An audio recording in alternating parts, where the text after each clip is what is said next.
একদম অন্যরকমভাবে আজকে আমি ডিম রান্না করব। নিয়ে নিচ্ছি টমেটো, তেজপাতা, এলাচ, কাঁচা লঙ্কা, আদা, পেঁয়াজ সমস্ত কিছু দিয়ে একটা মশলা তৈরি করে নেব। একটি বাটির মধ্যে নিয়ে নিচ্ছি 1 চামচ কর্নফ্লাওয়ার আর হাফ চামচ ময়দা দিয়ে সামান্য নুন আর হলুদ দিয়ে আর জল দিয়ে আমি একটা ব্যাটার তৈরি করে নেব। ব্যাটারটা একটু ঘনই তৈরি হবে। এইভাবে ডিম একবার রান্না করে দেখবেন, অসাধারণ হয় খেতে। নিয়ে নিচ্ছি 6টা হাঁসের ডিম। হাঁসের ডিমটা খেতে একটু বেশি টেস্ট হয়। এবার একটা সুতো দিয়ে আমি লম্বা বরাবর এই যে হাঁসের ডিমটা মানে লম্বা বরাবর আমি কেটে নিচ্ছি। দেখুন লম্বা করে ধরে সুতোটাকে টান দিলেই ব্যাস ডিমটা মাঝখান দিয়ে কেটে যাবে।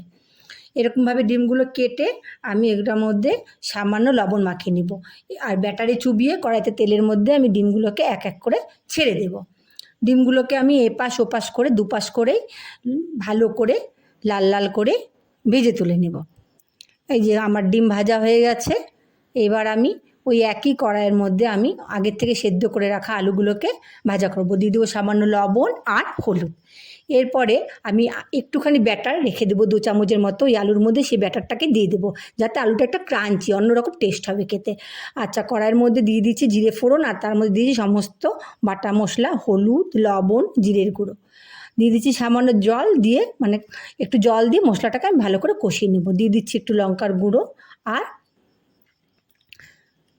দিয়ে দেবো আবার একটুখানি জল আর দিয়ে দিচ্ছি 1 চামচ কাশ্মীরি লঙ্কার গুঁড়ো আর সামান্য ভাজা গরম মশলার গুঁড়ো দিয়ে দিচ্ছি সবগুলো ডিমগুলোকে ওই মশলার মধ্যে ভালো করে চুবিয়ে নেব। এবার একই সঙ্গে আমি ওই ভাজা আলুগুলোকেও এর মধ্যে দিয়ে দেব। আলুগুলোকেও ওই মশলার সাথে আমি পুরো মাখিয়ে দেবো একদম, যাতে সমস্ত আলু ডিমের মধ্যে ভালো করে মশলাটা লেগে যায়। দিয়ে দিচ্ছি হাফ কাপ গরম জল। দেখুন এবার আমি এটাকে 5 মিনিটের জন্য ঢাকা দিয়ে দেবো। অসাধারণ হয় খেতে। পোলাও, রুটি, ফ্রাইড রাইস সব কিছুর সাথে আপনারা খেতে পারবেন। দেখুন এইভাবে একবার ডিম রান্না করে, একদম অন্যরকম ধরনের টেস্ট হয়। ভালো লাগলে লাইক, শেয়ার ও সাবস্ক্রাইব করতে ভুলবেন না।